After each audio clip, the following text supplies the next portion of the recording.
Part of the reason why I'm happy to share my story is because going through that birth trauma it really leaves a mark. And sometimes it's hard to move past that and think that you're not going to end up with the same experience, and just knowing that it's possible. And if you just put your heart and your soul into it and have faith in yourself and whatever faith, you believe in, that it can be done. And you are strong enough to do it. Our reviewer of the week is Sadie.Phillip, and she says, birth stories are the best. I am 33 weeks pregnant with my first, and I've always wanted to have an unmedicated birth, but I didn't know all that much. Now, after lots of birth classes and podcasts like this, I have been able to clear all my fear about birth, and I feel excited for my birth. Crazy to think I feel excited for something so many people are scared of. I recommend your podcast to everyone. Thank you so much, Sadie. And we have another birth story here with us today. These are definitely the favorites, so I love that we get to do this. And we have a special guest. We have Dad, which is my absolute all-time favorite. So with that, will you guys take a moment and introduce yourselves and say hi to everybody? Okay. Hi, everybody. I'm Samantha. And I'm Matt. Nice to meet you guys. And tell us a little bit about where you're from, how many kids you have, all of that kind of stuff. We're from Wilmington, Delaware, and we have 2 beautiful children. Oh, that's exciting. Okay, so this birth story that we're telling today is about your second. Is that correct? That's right. Okay. All right. So with that, Samantha, the first thing I like to do is kind of dive into the pregnancy. So tell me a little bit about this pregnancy, even maybe how it was different or the same from your first pregnancy, and then anything that happened along the way. Well, my pregnancy with my son was a lot different than my first pregnancy with my daughter in a lot of ways, physically, emotionally, mentally. To be honest, during my first pregnancy, I was very excited. I loved being pregnant. And not that I didn't love being pregnant with my first or with my second, it's just different.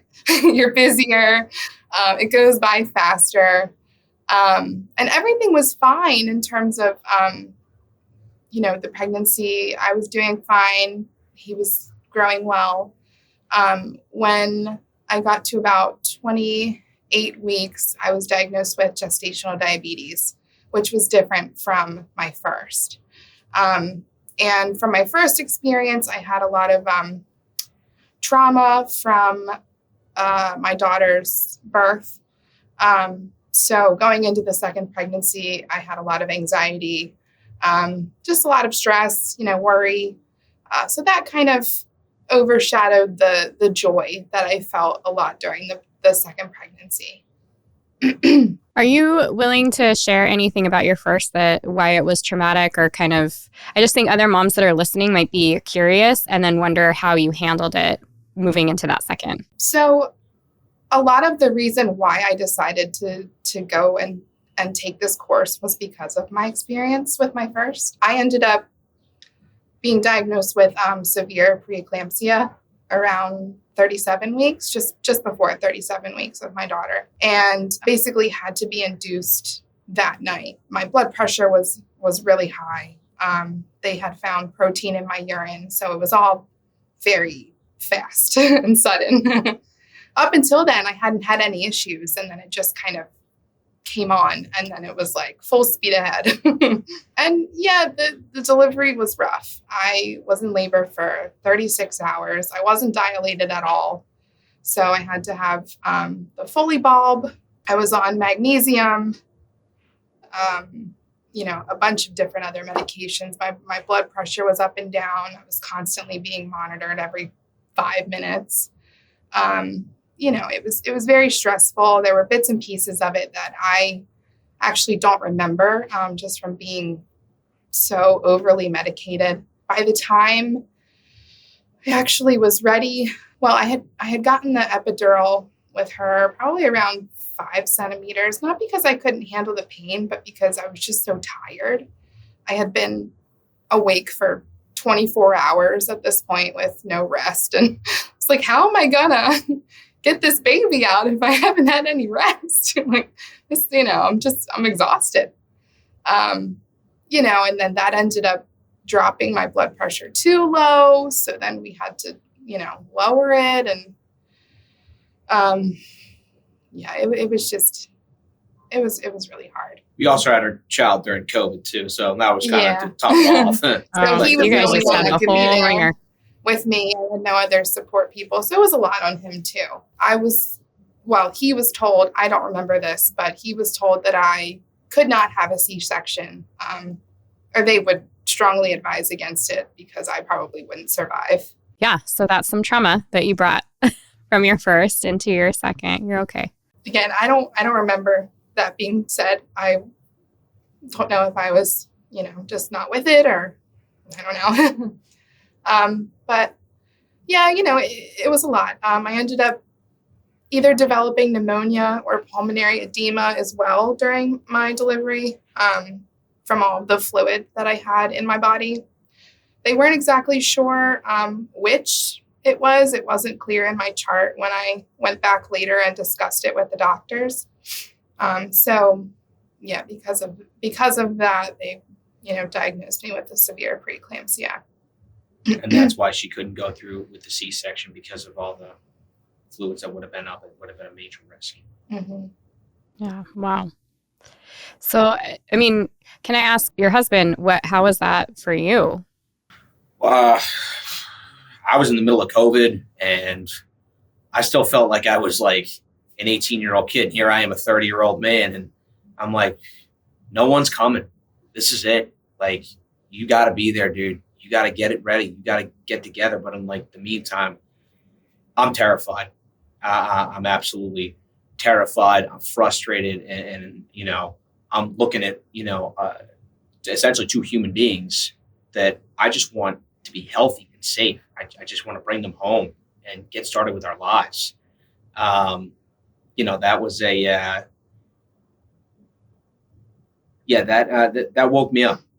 That right there, that was like, all right, man, you got to really step up and get to yourself. But I think for me, it was more about just keeping my eyes focused on her. I mean, it was terrible for me to hear, but I mean, for her to have to go through it, that's who I cared about at that moment. So really, I mean, the focus sort of just shifted from that moment to, this is really about being a dad now and being a father and a husband. And, it just, it put life into a bigger perspective for me. I knew I had to do a lot of different things as far as like taking care of her and watching out for her.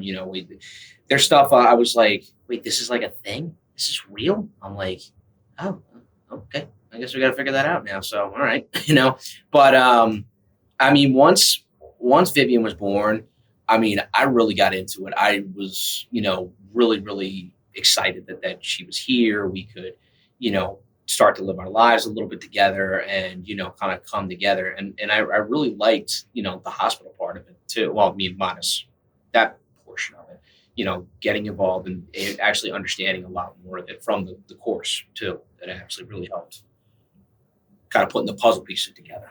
Yeah, it's such an interesting thing because we don't talk about it like we used to, I guess, as a community, and we don't see it. And the way that it happens in the hospital, you don't know until you're already there. So it can be kind of tricky. And I am glad to hear that because that's the part, like for my husband too, like he can relate, and I think husbands a lot, this is what we hear. And being able to understand those things, like you have to understand birth, you have to, and you don't know that though.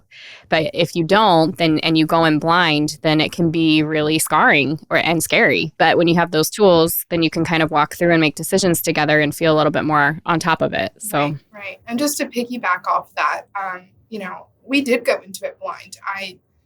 Honestly, I was scared of birth. I didn't want to know anything about it. I didn't want to think about it happening. I obviously knew baby had to come out somehow, but I was terrified. I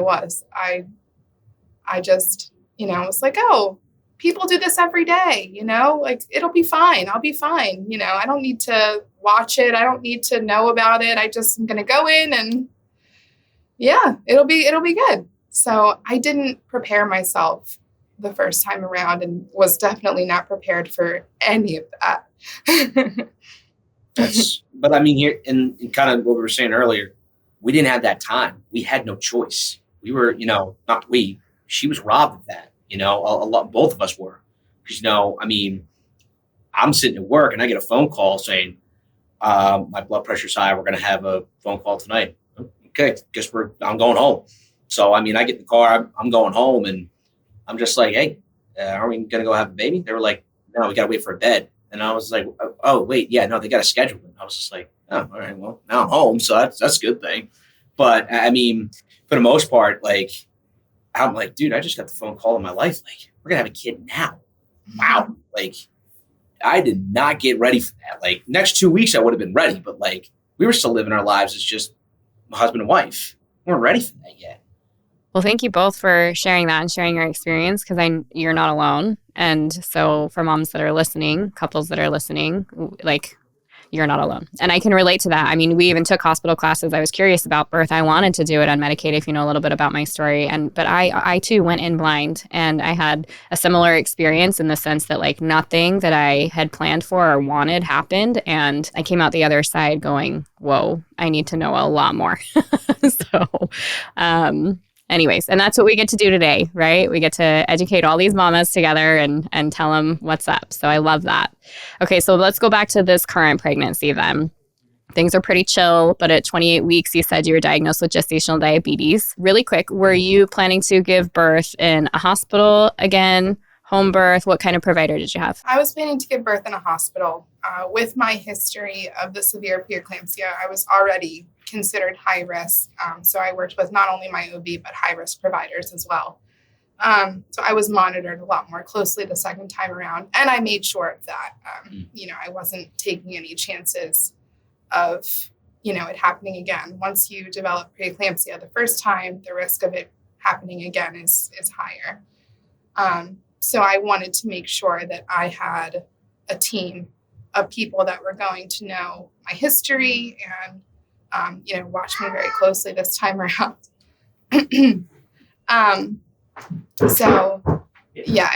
I just felt safer delivering in a hospital, considering what I had been through the first time. So did you have the same provider, the same OB that you had for your first birth? I did. Yep. Yeah. Awesome. I trust them very much, obviously, with my life, because they saved it. And my daughters too. So they were great, great providers. And before we decided to conceive our son, I had reached out to them and I asked for the referral to the high-risk providers. I wanted to speak with them specifically to understand how they would monitor me more closely during the second pregnancy. I wanted to get all the information and education I could before we made a decision. Am I going to have another baby or not? And ultimately, I heard from them. I felt comfortable with what they were saying in terms of how I would be monitored. And I just decided, yes, there's trauma there, but I didn't want to let fear stop me from what I wanted. And I had to have faith in myself that I could do it. So with that, at 28 weeks, tell me a little bit about what changed or how you managed that moving forward. When I was diagnosed with gestational diabetes. Yes. Once you get diagnosed with gestational diabetes, it felt, to some, I think it feels like the world is ending because, you have to be very, very controlled, very disciplined. And I was, I think at that point I was just kind of in the mentality where I just wanted to stay positive. And, I kept telling myself, the entire time throughout the pregnancy, I can only control so much. I'm taking care of myself as best I can.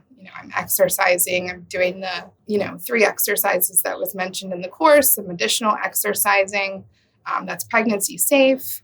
I'm watching my nutrition. And then, ultimately things happen sometimes that are out of our control. And, sure, it was hurtful to get the diagnosis because I had been working so hard to avoid any complications with this pregnancy. But, it was one more thing that was out of my control and I just had to keep going. And so, yeah, it it was difficult. I had to test myself 4 times a day. I had to really watch what I ate and limit carbs. I couldn't eat fruit, only in the afternoon, just different things. And it was a trial and error period. There were things that a lot I had to learn, like I would eat something and think, okay, this is great for me. And then realize, no, it's, it's not. It just spiked your sugars, really high. So it was a trial and error period and frustrating at that, but I just tried to stay positive and just kept going. Yeah. Did it affect anything as you got later in pregnancy? Were you able to keep it in check with diet? And what happened towards the end there? I was diet controlled for a good amount of time. Up until I was around 36 weeks, my fasting numbers were a little bit higher than what they wanted to see. Not incredibly high, but just a bit over to where they mentioned I recommended being placed on insulin. So I was put on insulin, 4 units at bedtime. So at 36 weeks. So it wasn't for very long. And it did help control my fasting sugars. And then because of that, I had to be monitored more with the high-risk doctors. So I was undergoing stress tests 3 times a week on top of, seeing the OB for weekly appointments. So it was a lot of doctor's appointments. Yeah. So you were with an OB and you were with maternal fetal medicine? Yes. Mm-hmm. Okay. Got it. And did you have a good experience with maternal fetal medicine? Yes, I did. Yeah. I felt comfortable there. It was just nice to have some more eyes on me, to make sure everything was going okay, that I was okay, that baby was okay. And I did have a good experience with them.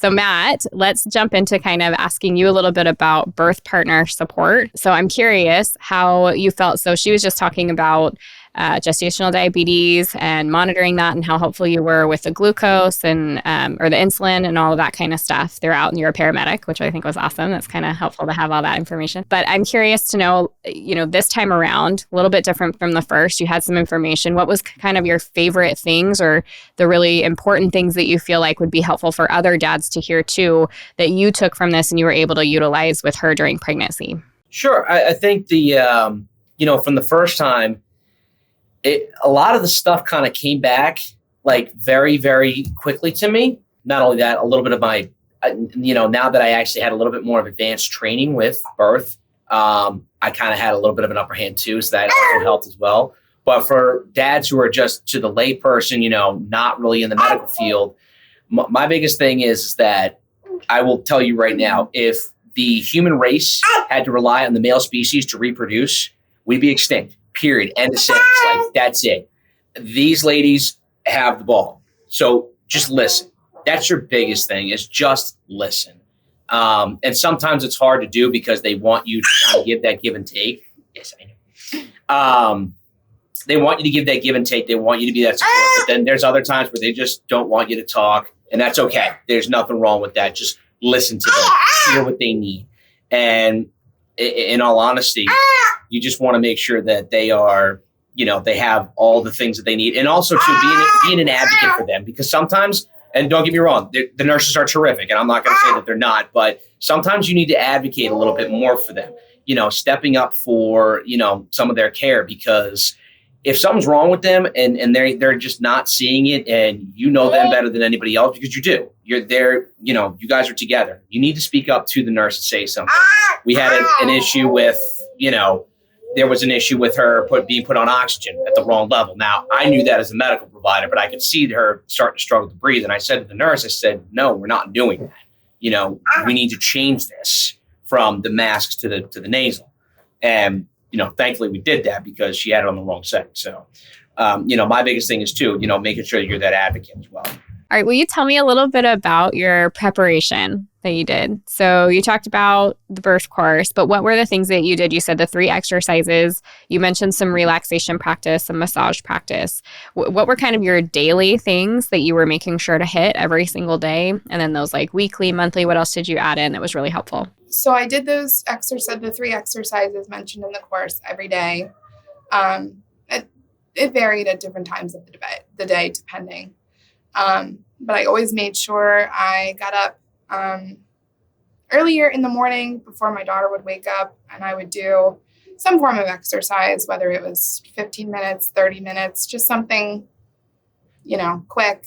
But at least it was a way that I was moving my body. I always make sure to stay hydrated and, just watch what I ate. I mean, once I had the diabetes, I had to, but I had to be mindful of, just making sure I had the right nutrition.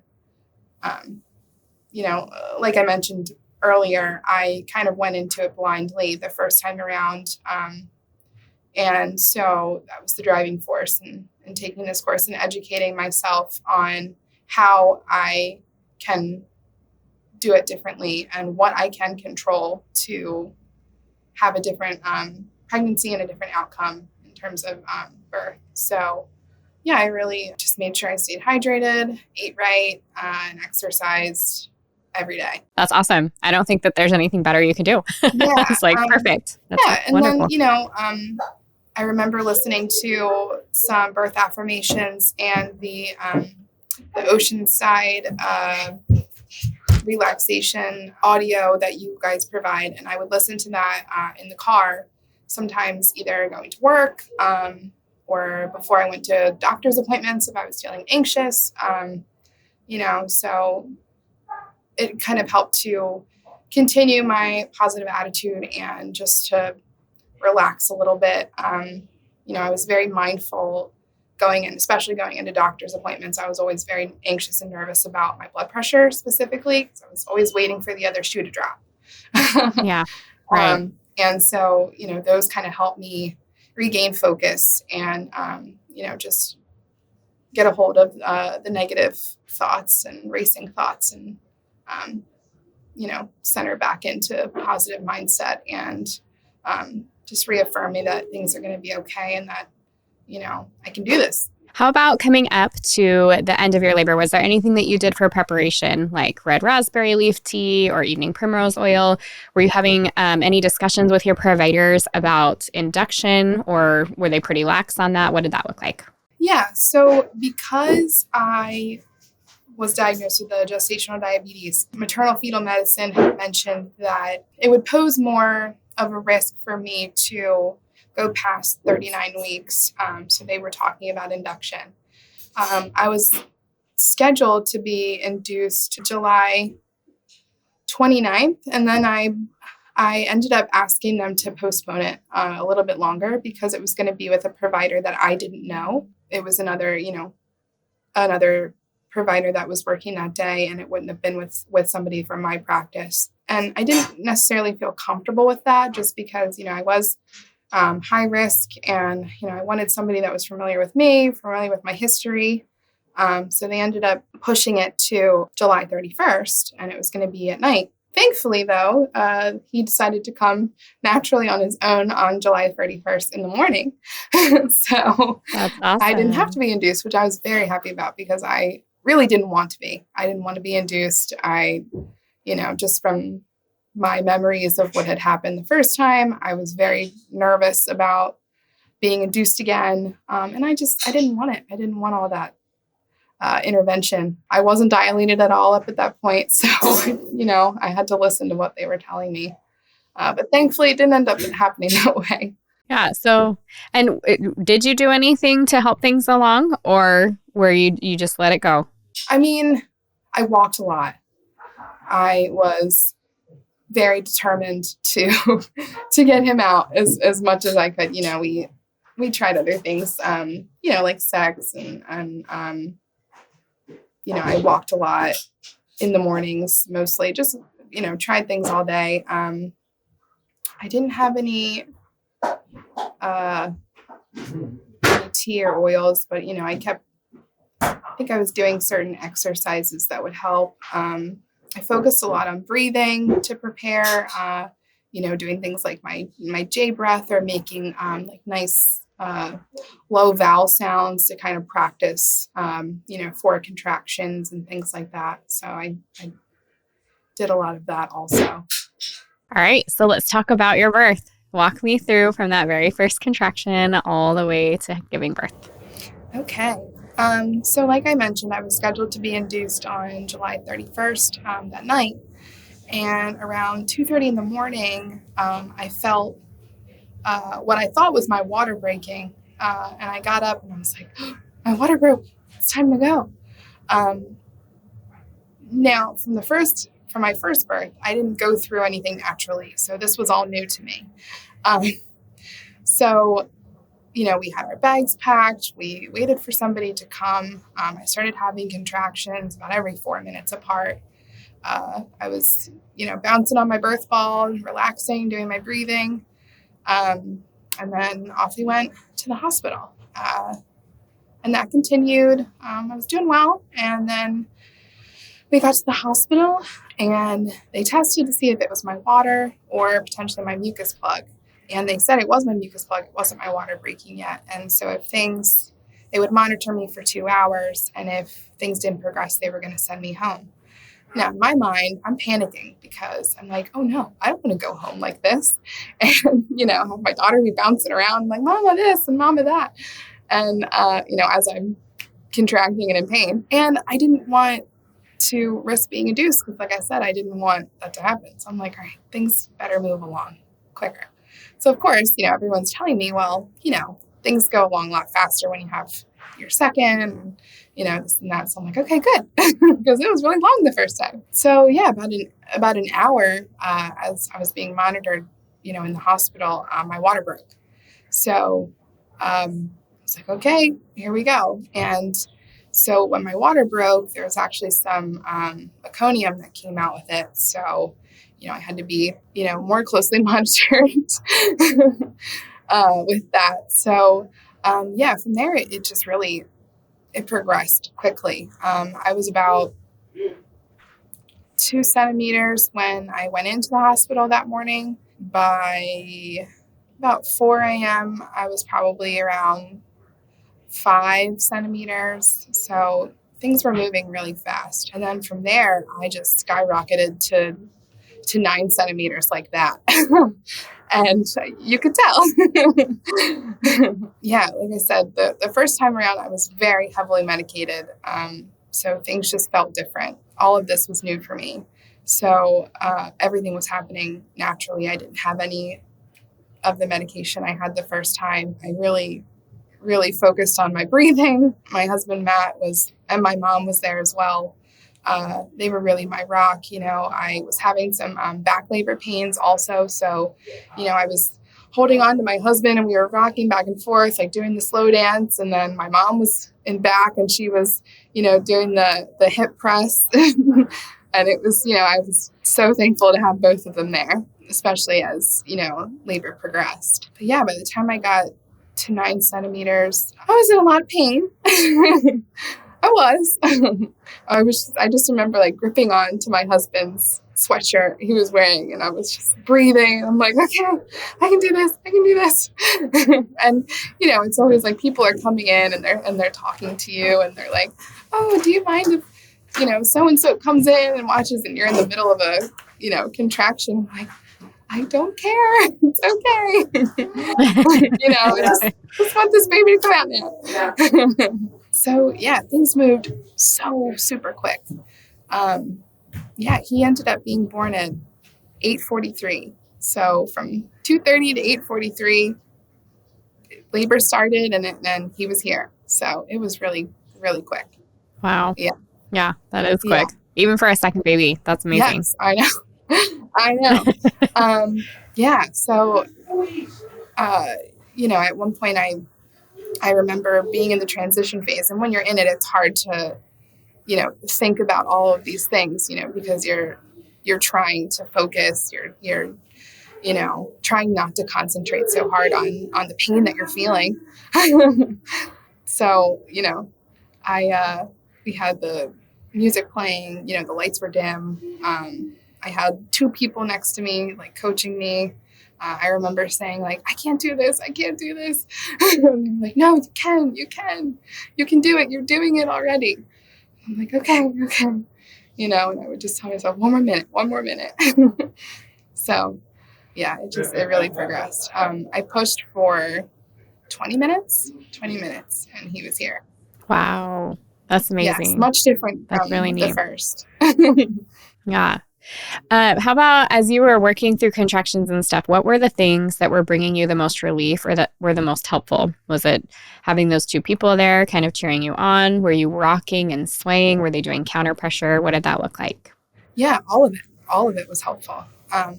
Just once the contractions got stronger, I was quiet. I wanted, I didn't want to talk. I just needed to breathe. Um, and they were helpful, just kind of coaching me through. And like I said, the rocking was very helpful. Standing up as much as I could, um, moving around in different positions. They were there to support me. Massage my head or give me a wet cloth. When I started getting hot, just all of it was helpful. Just having the support, having the faith in myself, that I could get through it, one more minute. And breathing was definitely helpful, just making those low vowel sounds. Like I said, I practiced, doing different things like ah or ooh, like what felt better for me. So like doing the lower pitch, like ooh, was like really helpful.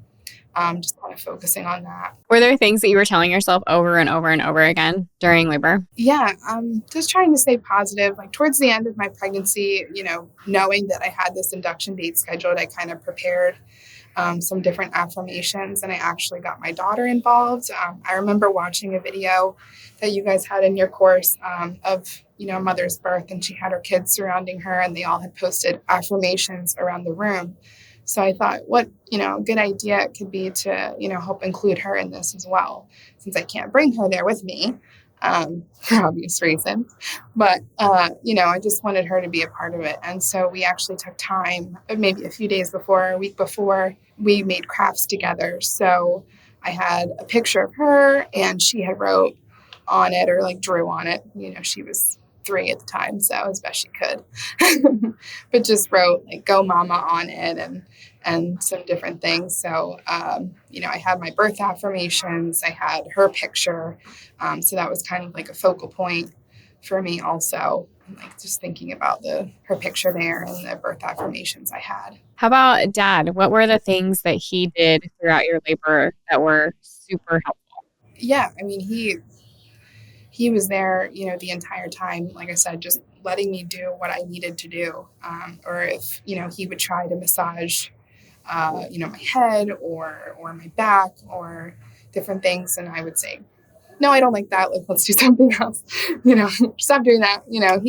He was just there, and he was my coach. He would say like, you got this, you can do this, just keep going. You got it. Um, and just letting me, if I needed silence, he would be silent. If I needed to just hold on to him, he was just there to let me hold on to him. Just remembering my breathing, helping me remember my breathing, kind of doing it along with me. Yeah, just being a good coach. Yeah, I love it. Anything else that you'd want to add before I ask you your favorite or best advice for moms and dads? Well, I think, part of the reason why I'm happy to share my story is because, like I mentioned from the first time around going through that birth trauma, it really leaves a mark. And sometimes it's hard to move past that and think, that you're not going to end up with the same experience. And so just knowing that it's possible. And if you just, you know, put your heart and your soul into it and have faith in yourself and whatever faith, you believe in, that it can be done. And, you are strong enough to do it. Was there anything that you did or that was really helpful to work through kind of past trauma with this birth? Or was it the birth itself that was really healing? And was it really healing? So after my daughter was born, I did seek out therapy for a little while to kind of, cope with what had happened. And then, I did some preparation myself, just talking with doctors and just really doing some reflecting of, of what I can control. And then really when my son was born in the second pregnancy and just all the preparation, all the hard work, just being able to do it without, all of the other stuff that had happened the first time around. It was so incredibly, I felt so incredibly powerful. So I felt healed from all of that. And it was just, it's an indescribable feeling. It really is. It really is. But I felt the strongest I had ever felt in my life. That's beautiful. Thank you for sharing that. All right, before we jump off, I want to hear your best advice for moms that are listening and best advice for birth partners. So for moms that are listening, put in the work, educate yourself and just believe in yourself and know that you can do it. When you have moments of doubt or let negative thoughts creep in, as they will find their way, do your best to flip them around and keep on that positive track. Because, like you say in the course, we were born to do this. We are strong enough to do this. And it's true. You just have to have faith and know your own strength. I love that. How about for dads? For dads, know that you can be an active part too, and you don't have to just, go in blindly and not have a role in what happens, kind of like how my husband was saying, either advocate if you need to, or, just don't be afraid to step in and be the words of encouragement or, lend a helping hand if they need,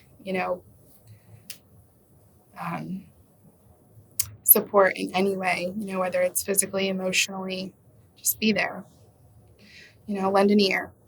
I love it. Well, thank you so much for your time today. Yeah, thank you for sharing your experience and your strength. Yeah, it was so good chatting with you. And tell your husband we enjoyed having him on. And thank you for taking care of the babies.